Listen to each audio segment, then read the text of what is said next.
주신 하나님 말씀 호세아 5장 말씀입니다. 구약 성경 제가 가지고 있는 성경책으로 1260쪽입니다. 1260쪽 호세아서 5장 1절에서 15절까지인데 우리 한 목소리로 같이 봉독합니다. 1절에서 15절 호세아 5장입니다. 제사장들아 이를 들으라. 이스라엘 족속들아 깨달으라. 왕족들아 귀를 기울이라. 너희에게 심판이 있나니 너희가 미스바에 대하여 올무가 되며 다볼 위에 친 그물이 됨이라. 패역자가 살육죄에 깊이 빠졌음에 내가 그들을 다 벌하노라. 에브라임은 내가 알고 이스라엘은 내게 숨기지 못하나니 에브라임아 이제 내가 음행하였고 이스라엘이 더러워졌느니라. 그들의 행위가 그들로 자기 하나님에게 돌아가지 못하게 하나니 이는 음란한 마음이 그 속에 있어 여호와를 알지 못하는 까닭이라. 이스라엘의 교만이 그 얼굴에 드러난다니 그 죄악으로 말미암아 이스라엘과 에브라임이 넘어지고 유다도 그들과 함께 넘어지리라. 그들이 양떼와 소떼를 끌고 여호와를 찾으러 갈지라도 만나지 못할 것은 이미 그들에게서 떠나셨습니다. 그들이 여호와께 정조를 지키지 아니하고 사생아를 낳았으니 그러므로 새 달이 그들과 그 기업을 함께 삼키리로다. 너희가 기브아에서 뿔나파를 불며 라마에서 나파를 불며 베다원에서 외치기를 베냐민아 내 뒤를 쫓는다 할지어다.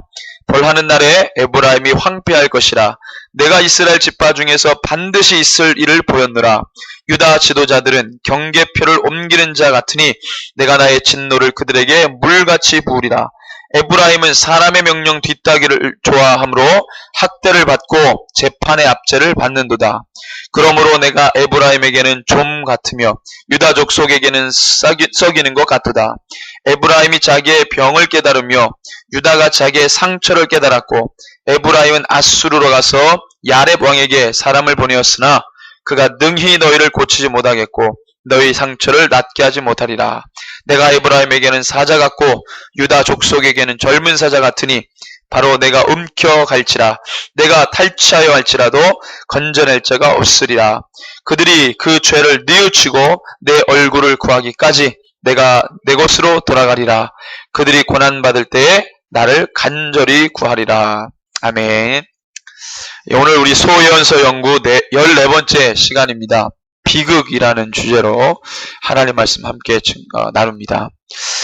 호세아서에 나타난 회복의 방법이 있습니다. 호세아서를 통해서 우리가 확인하는 회복의 방법, 하나님께서 우리를 회복시키시는 그 방법, 그게 뭐냐면 이 고난을 통한 회복입니다. 고난을 통한 정화. 다시 말하면 전쟁이든지 또 전염병이든지 어떤 여러 가지 이 죄의 형벌을 통해서 어떤 것이든지 그들이 다시 여호와께로 돌아오는, 다시 하나님을 찾는, 저들의 죄를 뉘우치고 잘못을 깨닫고 주님 앞에 돌아온다면 반드시 정화될 수 있다라고 하는 희망을 갖게 하는 것. 이것이 바로 고난을 통한 정화, 고통을 통한 회복, 이렇게 말할 수 있습니다. 근데 이제 말씀을 보니까 죄 가운데 있는 사람들이 그 자기의 죄를 깨닫고 이것이 아니구나라고 생각하고 돌이켜 나오는 것은 어떻게 보면 참 희망적입니다.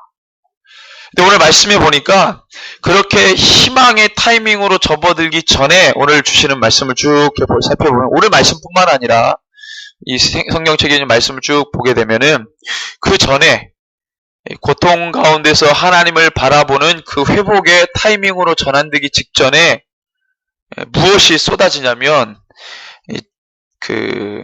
하나님께서 죄에 대해서 너무나도 혹독하게 신문하신다. 죄에 대해서, 그 죄의 내용들에 대해서, 죄의 구체적인 현상과 모습과 어떤 열매들이 있다면 그 열매들에 대해서 아주 혹독하게 신문하신다는 겁니다. 너무나도 그 신문이 혹독하다는 거예요. 그래서 주의 종들을 막 보내시잖아요. 역사 가운데 주의 종들을 막 보내시면서 그 주의 종들의 입술에서 나오는 이 하나님으로부터 이 죄에 대한 신문, 죄를 고발하고 지적하는 그 죄의 신문은 너무나도 내용들이 비참하다. 그럼 정확하게 뭐가 비참하냐? 뭐가 비참하냐? 그러니까 죄에 대한 형벌이 비참한 게 아니라, 우리는 뭐 보통 죄를 지으면은 받을 형벌 때문에 무섭고 비참하게 느껴지고 고통스러워하지만, 실상은 그 죄로부터 받을 형벌 때문에 비참하고 고통스러운 게 아니라 죄 가운데 있는 그 상태 자체가 비참한 거고, 죄 가운데 있는 그 상태 자체가 대단히 고통스러운 것이다. 너무나도 끔찍한 것이다. 그렇게 생각해야 된다는 거예요. 죄 때문에 받을 형벌이 끔찍하고 고통스럽고 비극이 아니고 비참함이 아니고, 죄 짓는 그 자체, 죄 가운데 있는 그 존재 자체가 너무 비통하고 너무나도 참담하다는 겁니다. 그래서 우리는 보통 이제 죄를 지으면, 내가 이런 무서운 죄를 지었으니까 형벌이 어마어마하겠지. 사람들은 뉴스에도 보면은 분명히 죄를 짓고, 뭐 기업인들 같으면은 뭐 횡령을 했다거나 배임을 했다거나 뭐 이렇게 하면은 응당 그에 대한 벌을 받아야 되는데, 돈 많은 사람들은 뭐 합니까? 그냥 보석금 내고 끝내버려요. 어느 정도 자기가 그 죄를 돈으로 막아버리는 거예요. 돈으로 막아버리고 자기의 죄를 그것으로 이렇게 살짝 보상받는 거죠. 이렇게 바꾸는 거죠.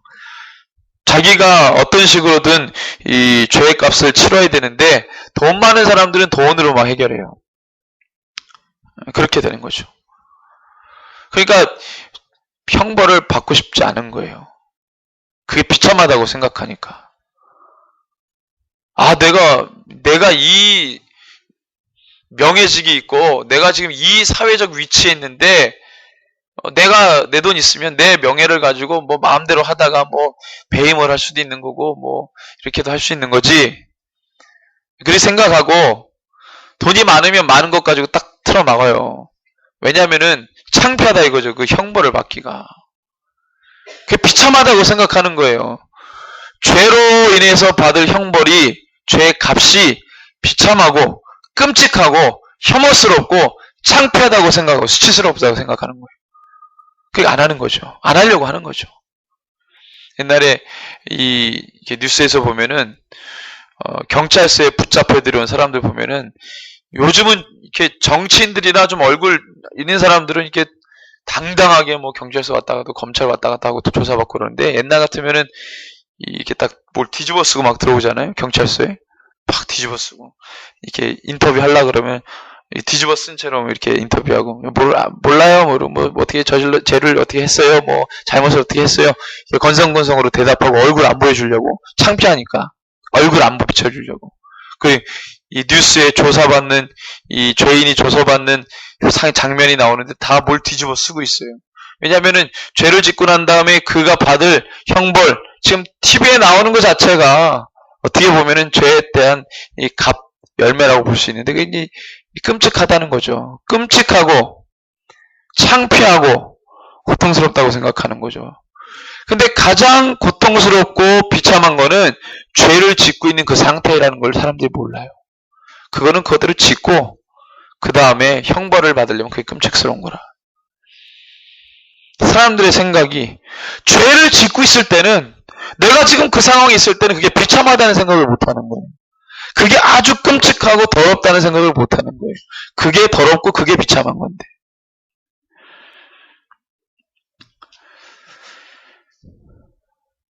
가장 중요한 것은, 죄를 지으면 형벌이 오잖아요. 고통과 고난이 오면. 그건 어떻게 보면은 희망적일 수 있다는 거예요. 왜 그러냐면, 죄에 대한 형벌은 이미 회복으로의 방향을 기대할 수 있는 타이밍이다, 시점이다. 하나님이 역사를 그렇게 이끌어가셨잖아요. 이스라엘 백성들을 죄를 지으면 고통을 줘서, 고난을 줘서 광야로 보내서 주님 바라보게 해서 돌아오게 한 것. 이게 하나님 패턴인데, 그러니까 죄에 대한 형벌, 죄 때문에 어떤 민족이, 개인이, 어떤 집단이 고난 가운데, 광야 가운데 들어갔다, 그러면 그건 희망적일 수 있다는 거예요. 불편하고 힘든 건 있지만 그래도 하나님을 바라보고 자기의 죄를 뉘우치는 시간이 될 수 있잖아요. 근데 죄 가운데 있을 때는 어떠한 소망도 기대도 희망도 끊어진 상태라는 거예요. 그 죄만 보이고 죄에 집중하고. 내 마음속에 있는 감정과 모든 생각과 이것이 다 죄를 지으려고 레디하고 있잖아요. 온통 집중이 그거를 딱 되고 있으니까. 이스라엘 백성들이 애굽에서 종살이하고 있을 때 하나님을 떠난 삶이었습니다. 전혀 하나님의 뜻과 마음과는 무관한 삶을 살았던 때가 바로 애굽에서 이스라엘 백성들이 있었던 때예요. 그때는 그 인생에 어떤 비전도 소망도 목표도 없었던 아주 비참한 시절이었습니다. 그래서 인생이 비참하다고 여겨질 때에는요, 가난보다도 비전이 없을 때입니다. 소망이 보이지 않을 때, 끊어졌을 때. 비전이 보이지 않고 소망이 끊어졌다. 그러면 그건 가난보다 더 비참한 거예요. 어떤 인생이, 내 인생에 비전이 안 보여. 소망이 안 보여. 그처럼 비참한 게 없어요. 오늘 아침 뉴스를 보는데, 희한한 뉴스 봤어요. 청년 고독사가 늘고 있다. 고독사 그러면은, 고령화 사회에서 독거노인분들 관련해서 나온, 그 주제일 수 있는데, 청년들, 세대에서도 고독사가 있다는 거예요. 그래서, 주인이 새 들어 살고 있는 어떤 이 30대 청년, 이 청년이 2달째 안 보이니까, 여기서 들어간 거예요. 들어갔는데 이미, 죽은 지 2달. 그리고 또, 어떤, 여성분이 청년인데 죽었어요. 6개월 동안, 6개월인가요? 10개월 동안, 몰랐대요. 죽어 있었어.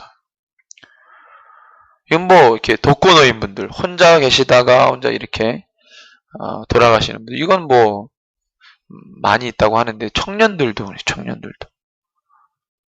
이 희한하다. 왜 청년들이 고독사 할까? 그 원인을 어떤 대학교 교수가 그 원인을 이야기하는데 그렇게 얘기해요. 청년 고독사가 늘고 있대요. 늘고 있는 이유는 극심한 스트레스와 경쟁, 취업난 이런 것 때문이라는 거예요. 앞이 보이지 않다고 생각하니까 생명이 희미해지는 거예요. 내 앞날에 대해서 불투명해. 내 앞날을 어떻게 해야 될지 비전이 보이지 않아. 뭐가 안 보여요. 비전이 없다는 게 말 그대로 앞이 안 보인다는 겁니다. 뭐가 보이지가 않는다는 거예요. 그러니까 그게 숨통을 죄는 거예요. 내가 뭔가 오늘 없어가지고 힘든 게 아니라 내 인생에 뭐가 빛이 안 보여. 그냥 어둠의 긴 터널을 가는 것 같아요. 그러니까 죽겠는 거죠.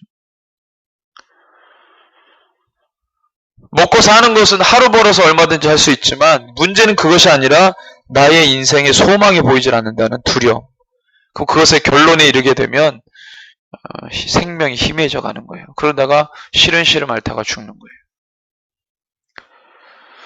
그래서 인생에 무엇인가 희망이 보인다는 것은 너무나 중요합니다. 같은 맥락에서 죄를 지어도 내가 어떤 고통과 고난 가운데 들어갔다 그러면 희망이 보이는 거예요. 주님 거기서 만나면 되니까. 근데 죄 가운데 있으면 그게 없다는 거예요. 내가 죄 가운데 있으면 그냥 죄를 짓고 쾌락적으로 짓고 내 생각으로 짓고 막 합니다. 거기는 어떤 소망과 비전도 안 보이는 거예요. 그냥 그 죄 가운데 머물러 있으니까.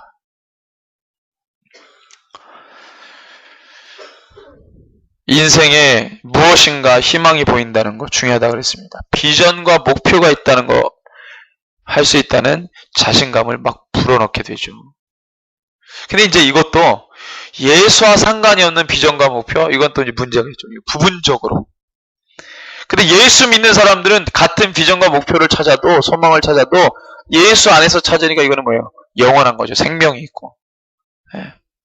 예수와 상관없는 비전과 목표는 또 부분적이고 생명력이 길지 않고 그렇다. 그래서 우리는 주님 안에서, 예수 안에서 비전을 찾아도 비전 찾고 목표를 찾아도 예수 안에서 영원한 생명을 얻게 하신 예수 그리스도 안에서 찾는 것이 진정한 소망이고 비전이다. 자, 오늘 이 말씀을 보니까 이 민족이 그래야 돼요. 이 민족이. 죄 가운데 있지만 그 죄가 이제 고통에 들어가서 이제 회복으로 가야 되는데 그 죄가 그 과정은 없고 그냥 인생 결론이 되는 거예요. 그거는 경계해야 됩니다. 그 죄로 끝나버리는 거예요.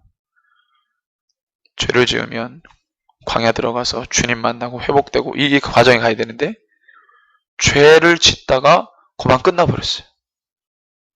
죄를 짓다가 그냥 끝나버렸어. 그 이제 하늘 올라가서 심판받을 때 저는 누가 와가지고 예수를 증언한 적도 없고요. 뭐 한 적도 없어. 아니다. 순간순간 너에게 누군가 와서 예수를 말했다. 그때마다 못 깨달았냐. 핑계를 못하는 거예요. 요즘 시대에 예수 한 번 못 들어본 사람이 어디 있어요? 내 말 다 예수 듣죠. 다 듣죠. 다 알죠. 들어보죠. 이제 핑계할 수 없는 시대입니다.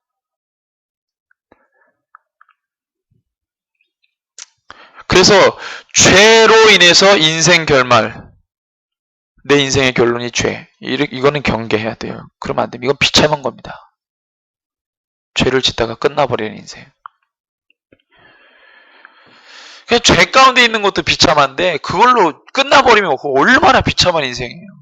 죄 중에 있는 것도 비참한데 그만 기회도 없이 끝나버렸어. 인생의 운명을 다 해버렸어요. 얼마나 비참합니까? 따라서 죄로부터의 형벌이 비참한 것이 아니라 어떠한 소망도 생명력 있는 비전도 목표도 바라볼 수 없는 죄 가운데 있는 그 상태가 가장 비참한 것이다. 그래서 오늘 말씀을 보니까 호세아를 통해서 그 비참한 상태의 죄를 막 지적하고 고발하죠. 자, 먼저 오늘 말씀을 보니까 그 죄에 우리를 비참한 상태 가운데 몰아넣는 그 죄의 유통자들이 누구냐? 유통자들.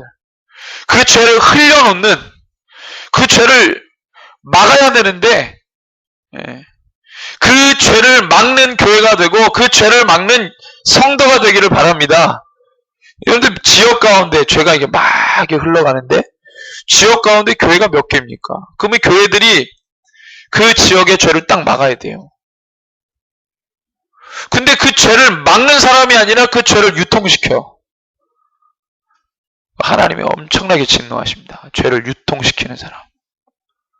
오늘 말씀에도 보니까 죄의 유통자가 누구냐? 죄를 누가 유통시키고 있느냐? 많은 사람들을 죄 가운데 있어서 비참하게 만드는 그 유통자들이 누구냐는 거예요. 누가 백성들로 죄를 짓게 하고 서로가 죄를 짓게 하고 누가 죄를 막는 사람이 아니라 끝낸 사람이 아니라 죄를 유통시키고 있냐는 거예요. 오늘 그 유통자들이 누구라고 지적합니까? 제사장, 그 다음에 족장들, 왕족들, 소위 말해 지도자들입니다. 지도자들. 이들이 죄를 유통시키는 자들이고 처음에 언급해요. 물론 모든 사람들, 지도자들이 이쯤 되니까 백성들은 말할 것도 없죠. 왜냐하면 백성들이 저희도 묻거든요. 그 다음에 하나님이 가장 먼저 이 죄를 물으시는 대상이 바로 이 지도자들입니다. 지도자들. 왜 지도자로 세웠겠어요? 모든 권세는 하늘로부터 오는데 왜 지도자들에게 먼저 책망합니까? 너에게 준 사명이죠. 지도자로서의 사명. 정치적 지도자, 종교적 지도자, 여러 형태의 리더들이 있잖아요. 하나님이 주신 위치와 이 사명과 목적이 다 있습니다. 가정에서도 있죠. 가정에서 리더는 누굽니까? 있잖아요. 가정에서 리더들 있잖아요. 다 역할이 있다니까요. 하나님이 주신 제 기능들, 제 역할들이 있어요. 근데 그 기능을 못해. 가장 먼저 그 사람을 추궁하는 거예요. 학교에서 반장해 본 사람이에요. 반장해 본 사람. 선생님이 딱 들어와가지고 오늘 누가 떠들었어? 누구한테 물어봅니까? 반장한테 물어봐요. 반장 오늘 누가 떠들었어? 그 다음에 선생님이 뭔가를 맡겨놓고 가는 사람 누굽니까? 반장입니다. 그 무리들의 리더. 맡겨놓고 가는 거예요. 그럼 확인도 그 리더한테 합니다. 어떻게 됐냐? 누가 떠들었냐? 떠든 사람 이름 딱 적잖아요. 누가 떠들었냐? 누가 잘못했냐? 누가 뭐 했냐? 다 리더한테 물어봅니다. 3분단 맨 끝쪽에 있는 애한테 갑자기 물어보지 않아요. 선생님이. 반장한테 묻는 거예요. 국가의 책임 누구한테 물어보겠어요? 위정자들. 하나님이 지금 물으시잖아요. 제사장, 족장, 왕족들. 이들이 죄의 유통자들이다. 고발합니다. 그래서 이 호세아서 히브리 언어를 이렇게 보게 되면 이 죄가 어떤 죄냐? 너무 많습니다. 그러니까 정리를 하면 이 제사장들의 죄는 백성들에게 하나님의 뜻과 하나님의 통치 질서에 맞게 삶을 살도록 하지 않았다 하는 거예요. 정리하면 그렇습니다. 이 제사장들의 죄는 뭐냐면 백성들에게 하나님의 뜻과 하나님의 통치 질서에 맞게 삶을 살도록 하지 않았다는 거예요. 옳은 대로 가도록 하지 않았다는 겁니다. 더 명확하게 말하면 3절에서 4절 말씀을 우리 한 번 더 읽습니다. 3절에 4절. 에브라임은 내가 알고 이스라엘은 내게 숨기지 못하나니 에브라임아 이제 내가 음행하였고 이스라엘이 더러워졌느니라. 그들의 행위가 그들로 자기 하나님에게로 돌아가지 못하게 하나니 이는 음란한 마음이 그 속에 있어 여호와를 알지 못하는 까닭이라 했습니다.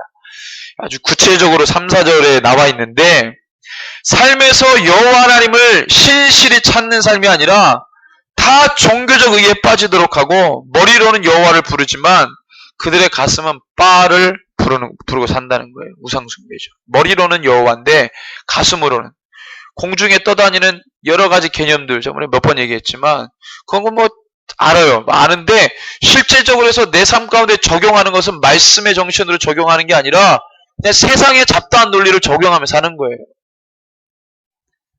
얼마나 우리를 하나님의 은혜를 시간 안에 가둬놓고 공간 안에 가둬놓고 책 안에 가둬놓는지 몰라요. 묵상은 매일 하고 성경은 매일 보고 예배는 잘 드리는데 전혀 그것이 그 삶 가운데 나타나질 않아요. 그럼 문제가 있는 거 아니에요? 그래서 교회가 욕을 먹는 거예요. 그래서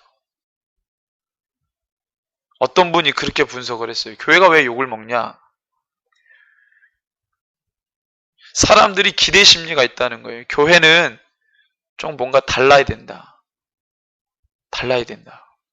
그러니까 진리를 부르짖으면 세상이 저렇게 배타적이야 라고 말하지만 그의 영들은 그러기를 바란다는 거예요. 그래 주기를. 달라야 되니까. 근데 사람들의 습성이 얼마나 이상하냐면 그렇게 진리를 부르짖으면 배타적이라고 말하는데 실제적으로 교회가 배타적이라는 말을 듣지 않기 위해서 문턱을 낮춘다거나 세상과 소통한다든가 뭔가 이렇게 가면 세상 사람들이 뭐라 그러냐. 아이 교회 뭐 세상하고 똑같네. 이렇게 판단한다는 거예요. 그래서 진리를 부르짖는 교회가 마지막 때 승리하는 겁니다. 괜히 그런 게 아니에요. 사람들의 심리를 사단이 조종하잖아요. 거짓 것에 속도록 하는 거예요. 교회가 대중들의 상황을 보고 와 저렇게 해야 되는구나 라고 따라가면 나중에 망하는 거죠. 사람들은 사단의 미혹, 세상의 미혹받아서 그렇게 반응한 것 뿐인데 교회가 막 그것에 대해서 엄청나게 반응하는 거예요. 왜 교회가 이렇게 배타적이냐? 왜 교회만 진리라고 말하냐? 불교도 있고 다른 종교도 다 똑같은 거 아니냐? 좀 소통 좀 해라. 요즘에 소통, 불통 얘기 많이 나오는데 소통 좀 해라. 교회가 소통 없다. 불통된다. 그런 말들 따라가다가는 교회는 망하는 거예요. 교회는 예수가 진리고 예수 아니면 구원 받을 수가 없다라고 말을 해야 되는 거지. 그냥 뭐 세상에 잡다한 소리에 질질 끌려다니면서 이것도 맞고 저것도 맞고요. 뭐 이것도 이거는데요. 다 포용합시다. 그러면 같이 죽는 거예요. 같이.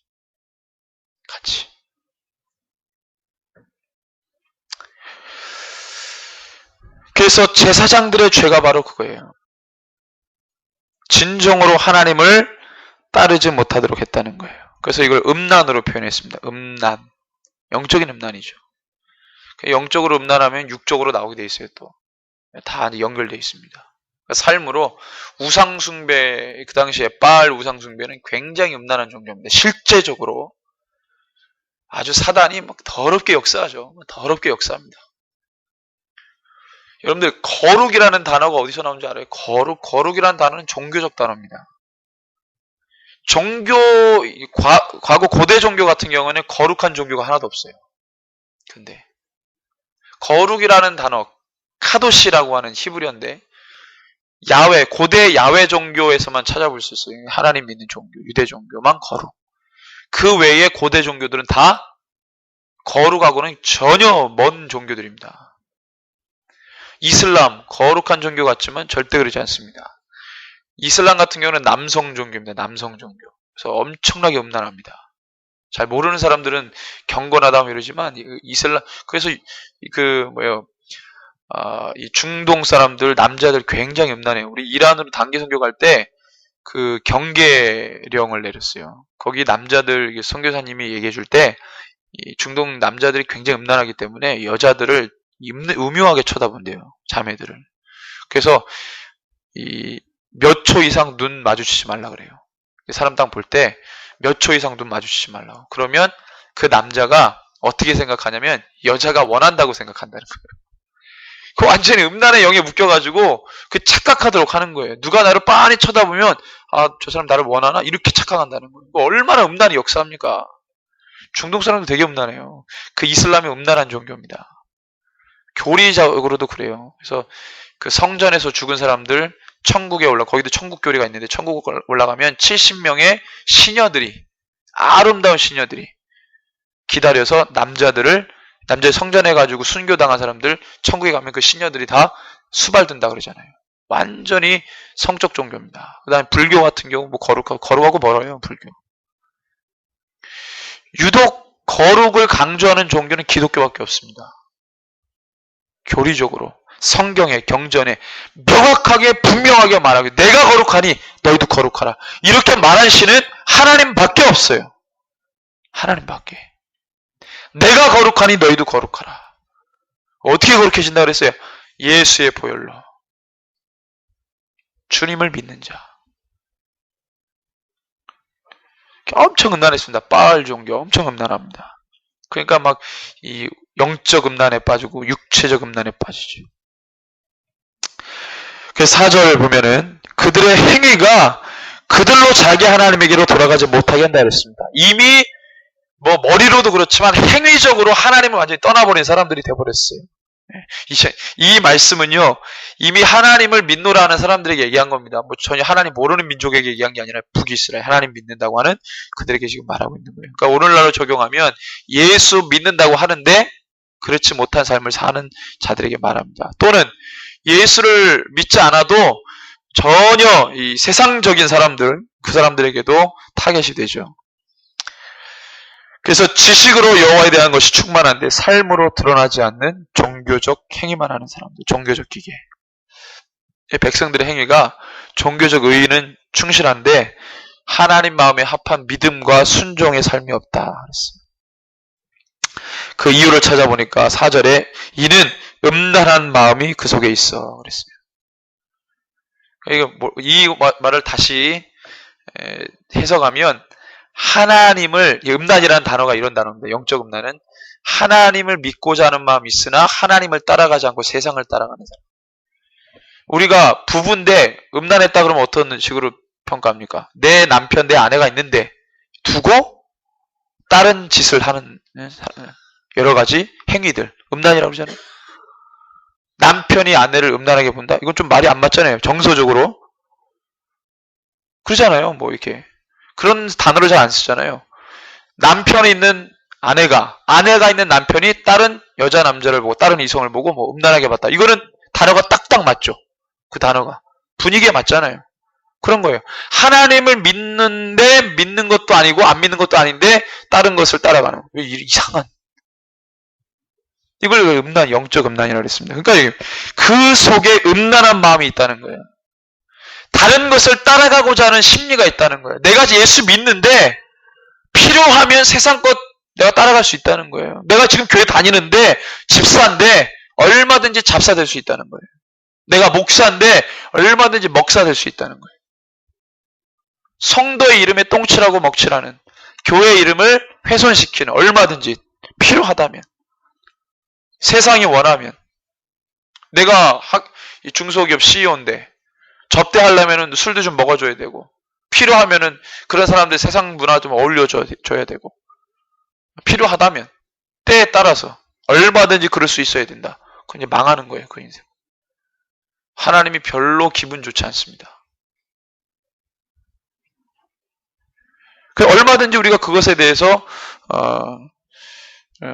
할 수 있다는 거죠.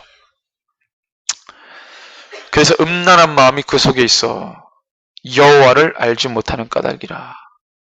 너희는 하나님을 잘못 알고 있구나. 그렇게 말하고 있다는 거예요. 그 다음에 두 마음을 품지 말라 그랬습니다. 호세아서 4장 17절.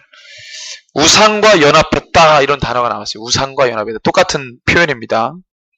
그 다음에 호세아 10장 2절에서 4절에 보면 두 마음에 대한 이야기는 두 마음 품지 말라. 호세아 4장 7절에도 어떻게 말하냐면 그들은 번성할수록 내게 범죄하니 내가 그들의 영화를 변화 욕이 되게 하리라 했어요. 삶의 번성이 오히려 주를 경외하지 못하게 하는 걸림돌이 되어야겠다는 거예요. 왜? 사람이 하나님을 사랑하지 않고 번영과 번성을 더 사랑하니까 경외하지 않잖아요. 그 얘기입니다. 지금 우상숭배, 음란 다 똑같은 거예요. 근데 오늘 말씀에서 지적하고자 하는 더 큰 문제는 리더들이 그러한 백성들의 삶을 수수방관했다. 지도자들이 눈 감아줬다.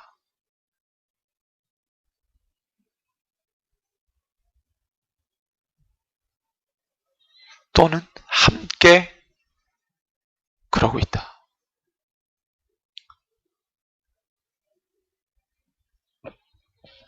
교회 성도도 교회 안에 제가 그런 우리 교회는 그런 분들 없지만 다른 교회 이제 술 드시는 분들 손 한번 들어보세요. 그러면은 들진 않겠죠. 진짜 그런 자리에서 드는 분들은 진짜 솔직한 분들이고 거의 모르긴 몰라도 97, 8%가 술 먹습니다. 교회 안에. 그러면은 목사가 요즘 그리스도인들이 다 그러니까 나도 한번 술 마셔보지. 어떻게 보이세요? 그래도 성도들은 그래 나는 술 마셔도 목사는 술 마시면 안 되잖아.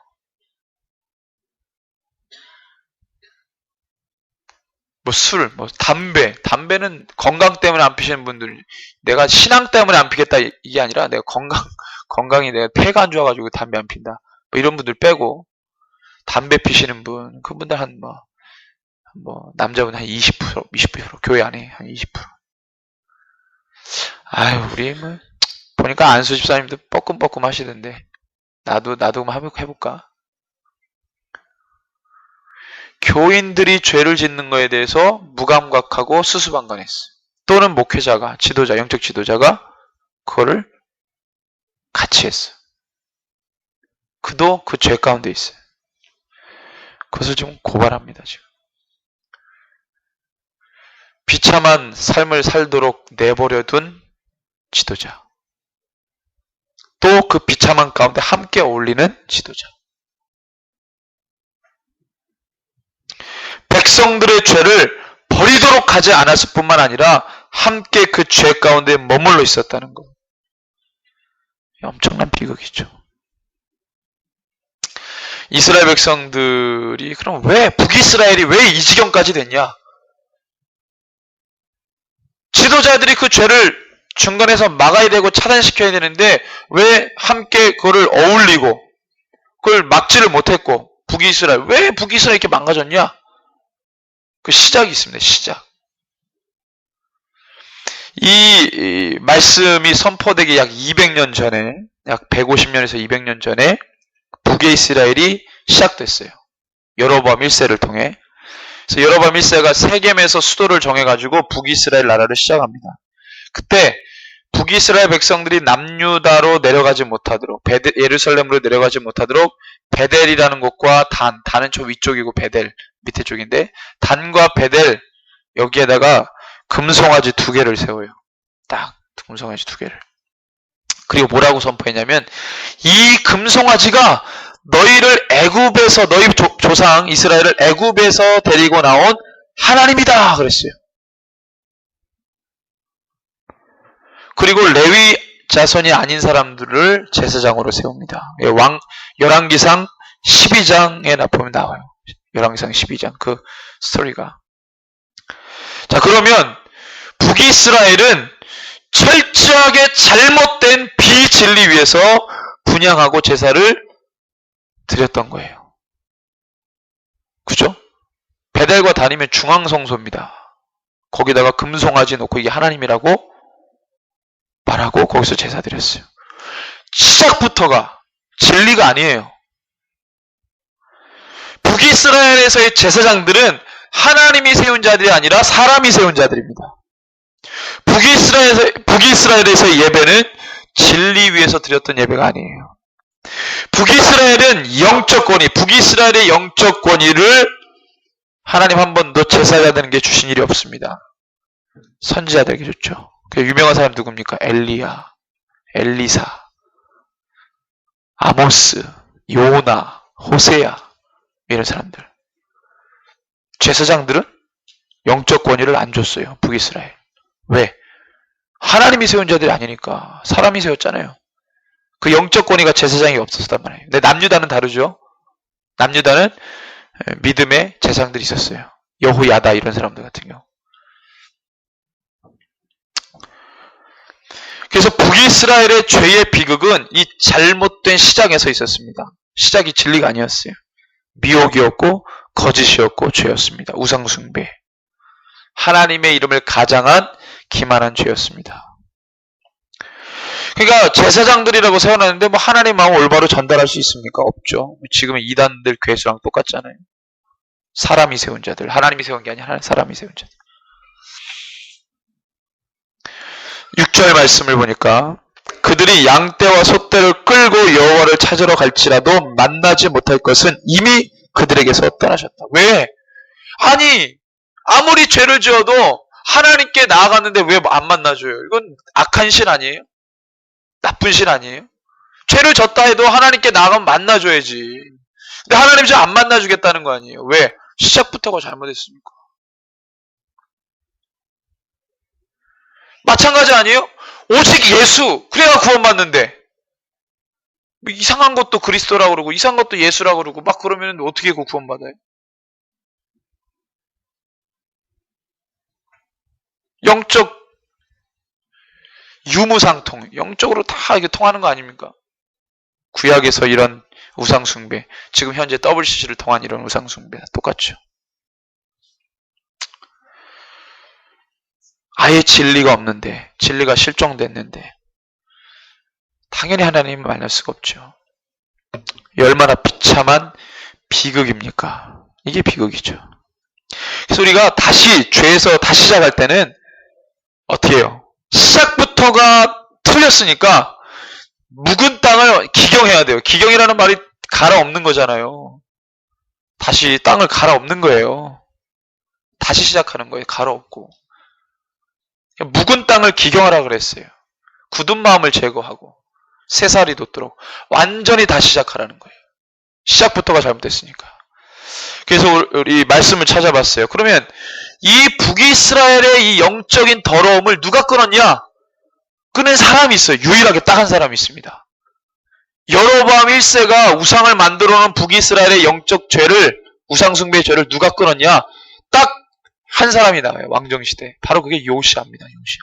다윗도 못했고, 아니 다윗은 그 전인데 솔로몬도 못했고 그 아들 르호보암도 못했고 그 다음에 유명했던 우시아 왕도 못했고 히스기야 왕도 못한 일을 요시아가 합니다.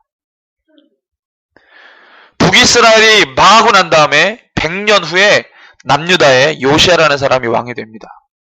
근데 하나님이 어떻게 은혜를 줬냐면 성전 수리하다가 신명기서를 발견하고 이 사람이 종교개혁을 일으켜요. 그래서 열왕기하 22장에 보면은 자세하게 나옵니다. 그래서 오늘 막 엄청난 종교개혁이 일어나는데 그래서 모든 남유다 안에 있는 우상 숭배를 다 없애버려요. 막 깨고 부수고 막 불살르고 죄를 버리고. 근데 그거는 뭐 자기 나라 안에서 있었던 우상숭배니까 은혜 받은 성령 충만한 요시아가 그 일들 당연히 하죠. 성령이 충만하면 우상숭배를 막 어떻게 해요? 미운 거예요, 싫은 거예요, 그게. 용납이 안 돼요. 그러니까 막 강경하게 나가잖아요. 그 요시아 밑에 있는 대신들이 요시아의 말을 잘 듣는 신하들이 아닙니다. 근데 막 요시아가 강경하게 정치적인 입장 이런 거 뭐 고려하지 않고 막 그냥 이 종교적으로 막 개혁을 했어요. 따라올 수밖에 없어요. 너무 강경하게 막 부시고 때려 부시고 불지르고 막 죄를 뿌리고 이러니까 모든 우상을 다 싸그리 다 없애버렸잖아요. 근데 그 말씀을 쭉 보다 보면은 요시아가 남유다 자기 민족 자기 국가에만 종교한 게 아니라 북쪽으로 올라갑니다. 그때 북이스라엘의 땅은 아수르가 와가지고 망가뜨리고 아수르 땅이 됐죠. 그러니까 그 땅이 완전히 사람도 없는 아주 이 광야와 같은 땅이 됐어요. 아수르가 뭐 관리를 전혀 안 하니까. 북이스라엘은 망하게 했는데 아수르가 뭐 전혀 관리를 안 했어요. 그러니까 뭐 엉망진창이죠. 근데 이 요시아가 무슨 성령의 지시를 받았는지 남유다 개혁하고 위로 올라가서 땅밟기를 합니다. 땅밟기를 하면서 뭐 하냐면 말씀해 보니까 여로보암 1세 때 만들어 놓은 모든 우상숭배, 모든 특별히 단과 베델에 있는 금송아지를 다 깨부셔요. 요시아가. 그 더럽고 더러운 북이스라엘의 국가가 한 220년, 약 220년 흘러가거든요. 그 200년 동안 흘렀던, 지금 망하고 100년 후니까 총 300년 동안 그 땅에, 북이스라엘의 땅에 그냥 놓여 있었던 그 우상숭배 단들이 그냥 명목만 유지하고 있었는데, 요시아가, 성령 충만한 요시아가 가가지고 그 북이스라엘 땅, 100년 동안 황폐한 그 땅을 완전히 하나님의 이름으로 완전히 회복시키는 거예요. 단과 베델에 있었던 그 금송아지, 그걸 완전히 깨부셔요. 기경하는, 묵은 땅을 완전히 기경합니다. 그 우상숭배제를 끊어버려요. 그리고 한 게 6월절 절기를 처음으로 지키는 왕이 요시아. 다윗도 못했고 솔로몬도 못하고 우시아, 히스기야도 못한 이 6월절 절기를 요시아가 지킵니다. 그래서 말씀해보면 뭐라 되냐면 사사시대부터 여태까지 한 번도 어떤 왕도 지키지 못했던 6월절을 요시아가 지켰다. 6월절은 뭐예요? 예수 그리스도 십자가 사건을 예표되는 절기 아닙니까? 완전한 종교개혁을 진리 가운데 확실하게 성령 충만한 요시아가 한 거죠. 확실한 종교개혁을 한 거예요. 뭡니까? 다시 시작한 거예요. 다시. 우리도 그럴 필요가 있어요. 다시 완전히 깨부수고 내 안에 있는 거 다 싹 다 깨부시고 다시 시작하는 거예요. 다시. 그러지 않으면 자꾸 타협해서 그 내 안에 뿌리 깊은 모든 죄의 쓴뿌리들이 계속 싹을 틔우는 거예요. 그 뿌리를 뽑아야 되는데 완전히 불사르고. 그런 과정이 우리 가운데 있어야 됩니다. 우리가 드문드문 비진리 가운데 발을 딛고 행했던 모든 것들, 주님을 순간순간 기만했던 모든 것들을 다 끊어내버리고 그 비참함과 그 죄의 비극함을 다 끊어내버리고 다시 시작을 해야 되는 거예요. 개인적으로, 지역적으로, 민족적으로 모든 열방의 교회가 그렇게 주님 앞에 다시 나아가야 될 줄로 믿습니다.